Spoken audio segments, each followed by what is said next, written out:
Que maravilha, estamos aqui para mais um vídeo. Hoje nós vamos falar um pouco sobre a história da igreja. Você já conhece a história da igreja? Pesquise, leia livros, entenda um pouco da história da igreja que você vai se maravilhar, né? Tem algumas coisas que Atos dos Apóstolos, ele vai até Atos 28 ali, e ali se encerra e vem então as cartas de Paulo e o livro de Apocalipse. Mas além disso ali, a gente não tem mais conhecimento. Então, através da história, das arqueologias, enfim, dos pesquisadores, teólogos, a gente consegue ter uma ideia da igreja primitiva, a igreja que começou em Atos 2, amém? Então aqui temos uma cruz e escrito ali, Constantino, ele abraça o cristianismo. Quem foi Constantino? Constantino, ele era um imperador, um governador, e ele queria se reeleger para o cargo de governador na próxima eleição. E ele vendo que a comunidade dos cristãos era uma comunidade muito grande, que poderia lhe render bons votos, ou a quantidade suficiente para ele se eleger, ele se fez de crente. Ele entrou para dentro da igreja, a igreja, na sua ingenuidade, ela ficou feliz, porque disseram, olha, ganhamos até o governador para Jesus.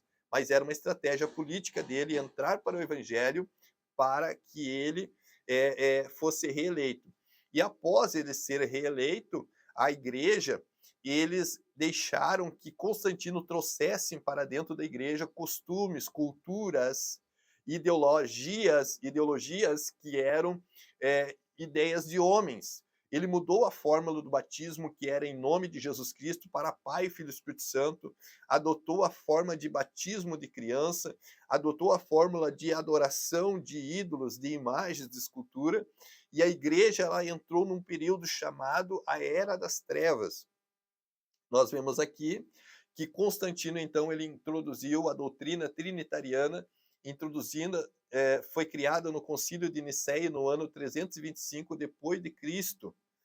Então veja que a igreja ela começa batizando em nome de Jesus, mas Constantino, ele pega uma teologia desenvolvida por um homem chamado Tertuliano, no ano 150, de uma ideia de um Deus em três pessoas, ou três pessoas em um Deus. Ele divide Deus em três, diz que é três deuses, e aquilo é mudado do único Deus para o Deus Trino. E aquilo se tornou uma doutrina chamada doutrina pagã, uma doutrina da Igreja Católica hoje, que ela é instituída, e todas as igrejas que usam o batismo em nome do Pai, do Filho e do Espírito Santo são uma igreja trinitária, que crê em três pessoas, em três deuses, que vem de Constantino e não vem de Atos capítulo 2 e em diante ali da igreja primitiva. O batismo muda para Pai, Filho e Espírito Santo, então ele muda também o batismo. Ele batiza por aspersão, que é o batismo de crianças que eu falei antes.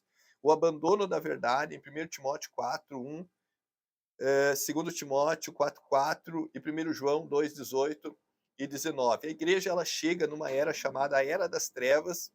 Em Gálatas capítulo 1, versículo 8, o apóstolo Paulo ele diz ali, ó, mas ainda que nós mesmos, um anjo do céu vos pregue outro evangelho que vá além do que nós temos pregado, seja anátema. A palavra anátema quer dizer maldito. Então, Constantino ele mudou o evangelho genuíno e verdadeiro por um evangelho genérico de uma igreja apostatada chamada Igreja Católica Romana, e ele, então, é aquele evangelho anátema que ele trouxe para aquilo que se chamava igreja naquela época.